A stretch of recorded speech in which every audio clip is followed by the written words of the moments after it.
beginning of the so-called English Civil War in 1642, most of Wales was supportive of King Charles I against Parliament.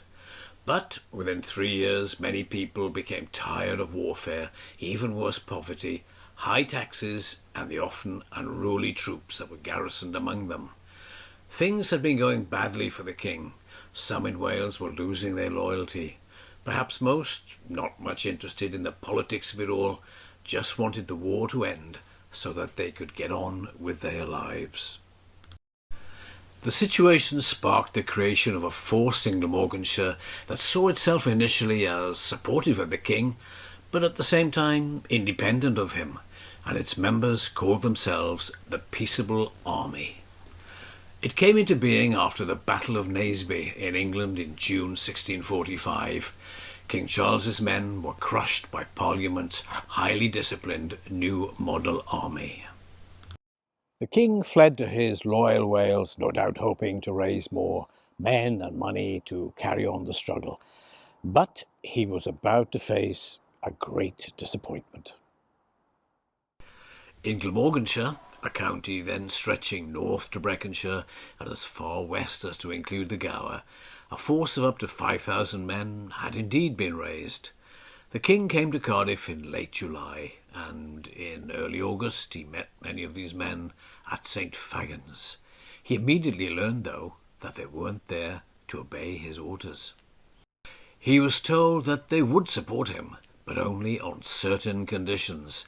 These involved taxes, religious protections, and the removal of the English garrison and governor from Cardiff Castle, replacing them with local men. They also wanted the sacking of Charles's commander in southern Wales, the brutal Lieutenant General Charles Gerard. So, in effect, Charles was dealing with an independent body. The Peaceable Army wasn't going to do unquestioning obedience. It's said by a contemporary diarist that people at the meeting spoke very bluntly to the king. One even told him that his promises weren't to be trusted.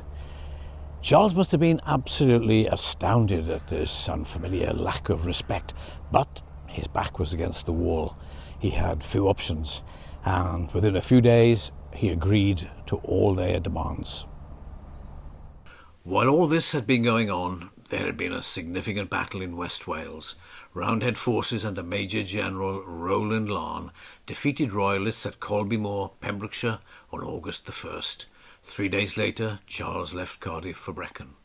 The English governor in Cardiff, Sir Timothy Tyrrell, was replaced by Sir Richard Bassett of Beaupre, and the seasoned soldier Sir Jacob Astley took over as the king's commander in southern Wales. But the word seems to have spread that the Roundheads were coming from the west. The agreement to provide the king with men and money was abandoned. And at this time it seems that the Peaceable Army became rather more of an unruly mob. So Richard couldn't control them, and anyway they wanted him out. And those royalist officers who remained in Cardiff found it necessary to hide themselves away until they could slip away to safety. Sir Jacob wrote of this dire situation in a letter to Royalist Commander Prince Rupert.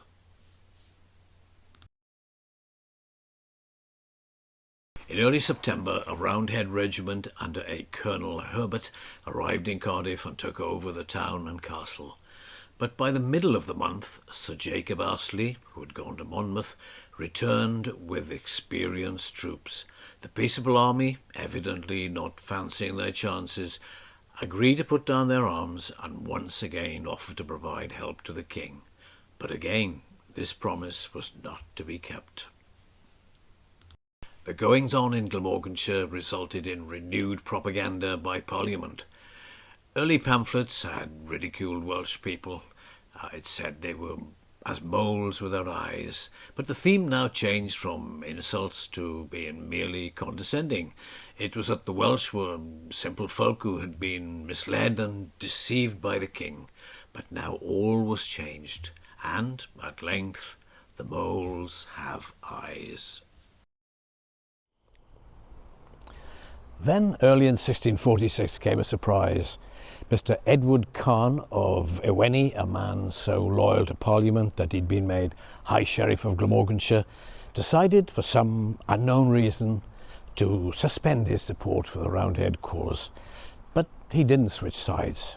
He rallied the men of the county, and the Peaceable Army was resurrected again as an independent force.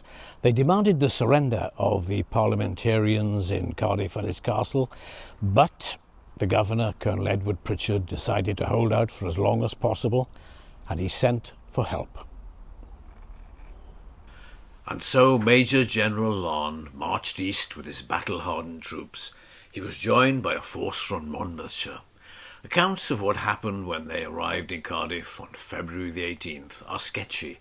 There were skirmishes. One report has it that the Peaceable Army fired one volley and melted away.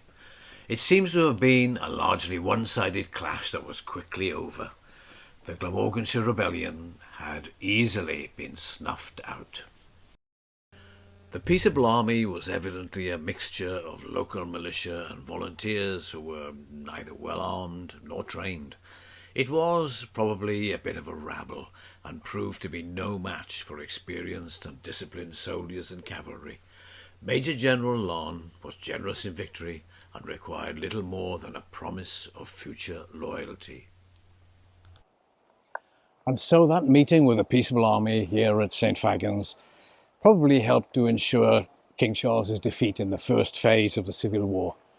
Subsequent events were to show that the idea of an independent force was not going to be acceptable to either side. And so the story of Glamorganshire's Peaceable Army is a brief but interesting chapter in the history of the Civil War in Wales.